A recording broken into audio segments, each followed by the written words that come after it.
Good afternoon, everyone. I want to thank and acknowledge those who are here with me today, standing up for peace and denouncing violence. My name is Councilman Steve Stenger, and I am joined here today with the individuals behind me. Reverend Sammy Jones, Reverend and State Representative Tommy Pearson, former State Representative and Councilwoman Betty Thompson, University City Councilman Rod Jennings, Reverend Charles Brown, and we'll soon be joined by John Gaskin III. I'm also standing with several officers from our own St. Louis County Police Department. In light of the planned protests around town this weekend and the violence we experienced last night, we wanted to use this time to ask for peace and to denounce any more acts of violence. I believe individuals, as I'm sure we all do, have a constitutional right to peacefully protest. Peacefully protest. Nonviolence is the one absolute that we can all agree upon and that we all believe in. I don't believe individuals should be damaging or stealing property, and more importantly, taking part in activities that place others in jeopardy of physical harm. I have seen protesters who have stopped and stepped in to prevent violent acts, and I applaud those individuals. I don't believe that these are all necessarily individuals from our area. I believe that individuals from outside our state have come in and have also contributed to the issues and problems that we've seen. We need to stand together with one voice, and we all have a message for everyone involved. Please stop the violence and say yes to peace. And all of us here today are challenging others to do the same. Our elected local officials, clergy, police, all peaceful people who simply want peace. And I think others here have a few words that they would also like to add to mine, and I welcome them to the podium. Thank you.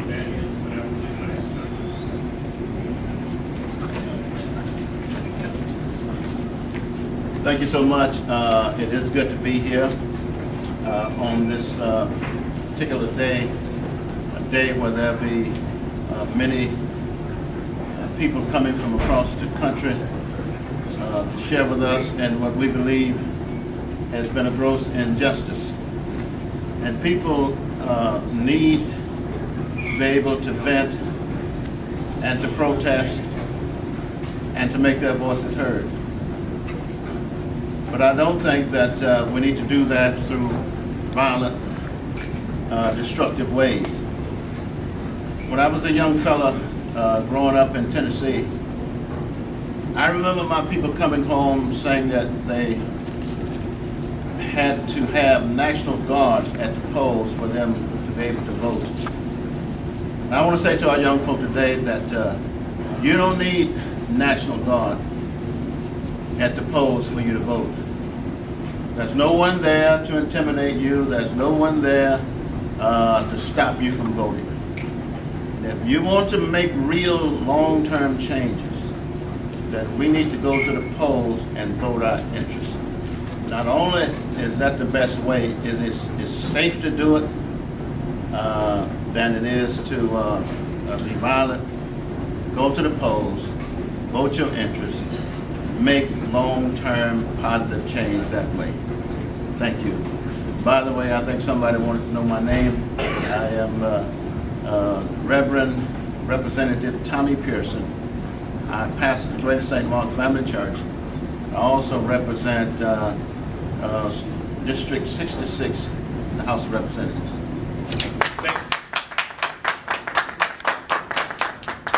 We're also joined here today by Leslie Broadnax, and I believe that Leslie would like to say a few words as well. Leslie, thank you for being here today. No problem. Thank you. Good afternoon. Again, my name is Leslie Broadnax, and I'm the committee woman for St. Ferdinand Township. I'm a firm believer in old adage sayings, and one that I want to express today is when you fight fire with fire, you usually end up with ashes. I'm calling for peace this weekend.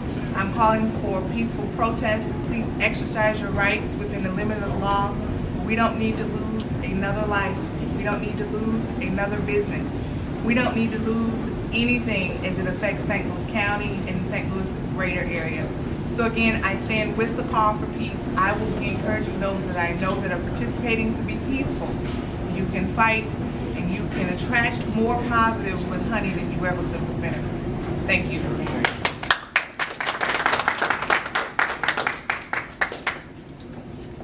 I'm Sammy Jones, pastor of the Mount Zion Baptist Church in the city.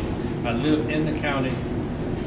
As an African American some years ago, our history was that the night riders would come out. And when the night riders came out, they intimidated people who were seeking peace and who were seeking to be a part of this America. But times have changed. Now it seems like too many of us are part of the night riders. We cannot intimidate people. We have to learn to work together. And if there's going to be constructive change, we've got to do it by sitting at the table and working together as a people. This is our county. This is our city. We're part of a greater group of people, and we have to work together. And so I'm asking that those who have been out terrorizing, creating trouble, rather than stopping trouble, let's find a better way. Let's do it together. This is a need for us to come together. So let's this weekend be the beginning of change.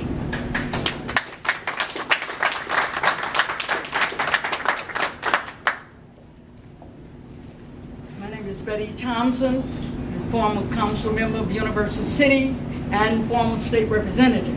And I'm calling on peace for everyone. At a time when we talk about diversity, at a time when we talk about healing, we all need to heal. We need to work. We need to look forward and deal with nonviolence. Dr. Martin Luther King them dealt with nonviolence because they know that that was the way of peace and justice. And the only way in which we can have justice and peace is through the nonviolence. So I'm calling on everybody and all of us to come together in peace and justice and love. Thank you.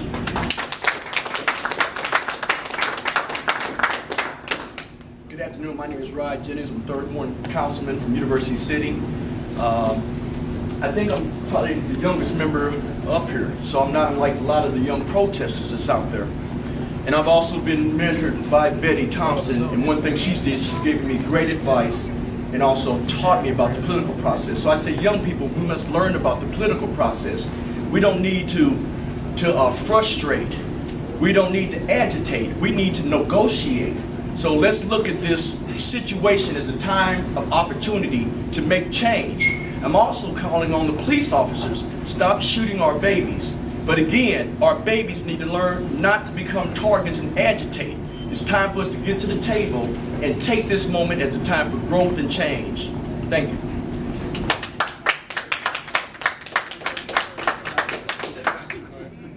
Any questions? Anybody have any questions? I've got a lot of money to have put in. I mean, it just kind of seems like in general you guys don't think that the protesters have the right to be out there. You know, you're talking a lot about sort of coming to the table and negotiating, that's how you solve things, but a lot of the civil rights movement is protesting too. I've been in the civil rights movement for years. I started in the civil rights movement. Come on up to the microphone. I've been in the civil rights movement for years. I've marched, I've picketed, I walked, and yes, they have a right. And they should be marching and picketing. But we're saying do it in a peaceful way and not in a destructive way, where our businesses would be destroyed, our homes would be destroyed, and our community would be destroyed. That's, yes, I'm all for walking So and you're saying picketing. that the majority of protesters are out to terrorize?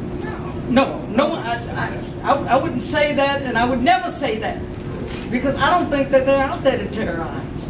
I think you heard someone say that some of those that's terrorizing are not even from our city, our community, and our town. And that's what's happening. Some people would just want to rather do destructive things other than things of harmony and love. No, no one is saying that people doesn't have a right to protest. What we're saying is that you don't have the right to burn my house down. And you should not burn your own house down. That's right. You know, don't let anybody make you so angry that you burn up what belongs to you. Businesses in our community, if we burn them down, they leave. Then where are we going to shop? Where are we going to work? You see, so do your protest. I'm going to protest, but I'm not burning anything. and I have the right to protest, and I also have the right to respect the law. Rob Jennings, Mr. Jennings, I want to say, you said that you were the youngest person here, which kind of strikes me as the idea that this seems like a really divided kind of, you're having this press conference and there are no young protesters here. I spent all last night with these young protesters. Why aren't they at this press conference? Why didn't you ask any of them to comment and talk to their peers? Because I almost feel like they're going to feel like, okay, these are older people telling us what to do. That's a good question. You need to ask them why they're not here. Because we're open to negotiation and talking about what we need to do to change the situation for them and for us. The whole goal, I think, for all of us to get to be here is that we're talking about nonviolent social change together. So we want to be with them, and we need to be with them. And as I told you earlier, this lady is taking time to teach me a lot, to change my ways so that I could actually run for office and help to understand the process. I want them to understand the process. And again, the damage that we could potentially do is not affecting Steve Stenger. It's not affecting a lot of people out there. It's affecting us and them. So are you saying that they were invited and they didn't come, or like when did you reach out? I'm saying you need to go ask the question, why aren't they here with us? And I'm asking you, did you ask any of the young protesters last Many night to come many of them have been today? asked, but they're not here today, and we welcome them. We welcome them. We would love to see them here. My So if question you though is ask that, the question, did you ask them? I've been asking them. I've been in the protests with a lot of them. I go and frequently talk to young people. So yes, I'm always encouraging them, even before this whole incident, to be in the process.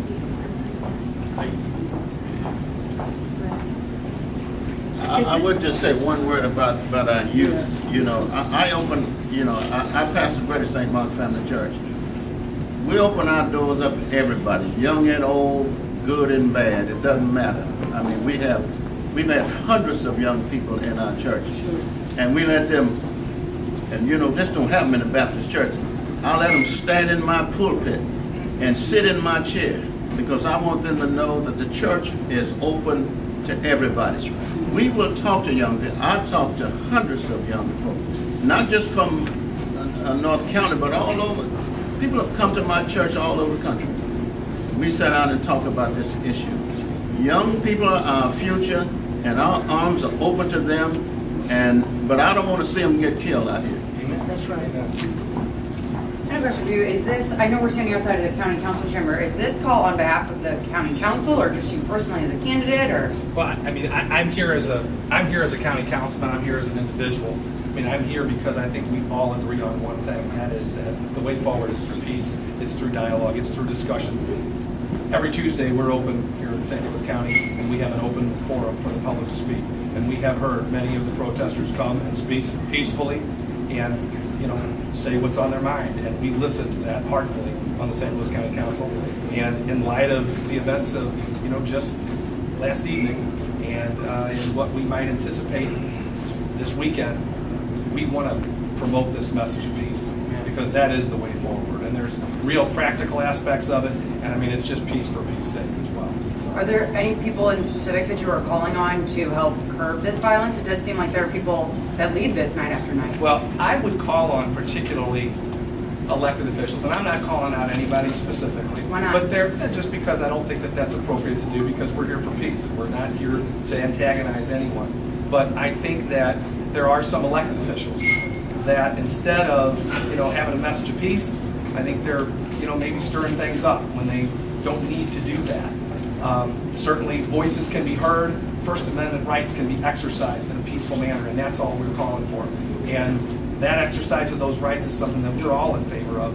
And I don't want to speak for everybody, but I think you've heard a consistent message. We just want to see it done peacefully, and we think that that is the most effective way to do it. Because for the future, when you talk about things like economic development and economic opportunity in the communities where these protests are being made, we want to see future economic development. I know, as a county representative, I want to see that throughout the county. And it makes it very difficult to do that, to achieve that, when things have been, you know, essentially what we've heard, they've been burned and property has been destroyed. We just want to avoid that. We want to see peaceful protests and people communicating their message in a peaceful way. That's all. Okay. Thank you. Thank you. I am the one to invoke the concern about night riders and terror. And I think that people who hide behind the darkness of night, that's what they intend to do, intimidate. And I think that we can sit down during the daylight and work out some of these issues. Is everything right with us? No. Do we have issues? Yes. But we have to sit down together prayerfully and work together as a people. We want to see the whole region the way it should be. Do we have some trigger-happy officers? Yes, we do. Do we have some crazy young people? Yes, we do. Do we have some sick adults in the middle age? Yes, we do. But we've got to sit down together and work it out. I am not in favor of night terror. I want us to sit down during the daylight and let everybody put their cards on the table and work together. And so that's why I said what I did. The terror is there because at night everybody's afraid. And the only reason some people are out there doing what they do, they get caught up in the furor of what's happening with everybody. When it becomes a game rather than a peaceful protest, there is a problem. I have another question, because I feel like I spent a lot of time with these young people yesterday. One of the other things that I heard them say is, okay, we had these candlelight vigils, then all the older people leave, and they leave us here at night. And you're saying that you want them to be in the daytime, but if you want to meet them halfway, I think in some ways they're going to say, I can hear them saying, you need to meet us halfway, meet us and come to see it and see what we're doing, come and march with us at night. What do you say to that if they say that you're not meeting them halfway, you're asking them to come to the daylight, none of them are here? Many of us have been there at night. We don't necessarily come out front. We've been there. My son, Reverend Sean Jones, is there every night. He was called out last night. He's been in the forefront of it ever since it started. And he, like many others, are concerned about what's going on. They're putting their lives on the line. But even they're getting tired. And we want some peace in the situation. And yes, we want some goals that we can mark. We want some gains that we can see. Long term, not short term. All of us are sickened and saddened by what happened in Ferguson. Our pastor in South St. Louis is now coming that direction. It's going to be all over before you know it. And unless we do something about it, it's going to be so terrible that we won't be able to get a handle. Thanks, everyone. Thank you. Thank you.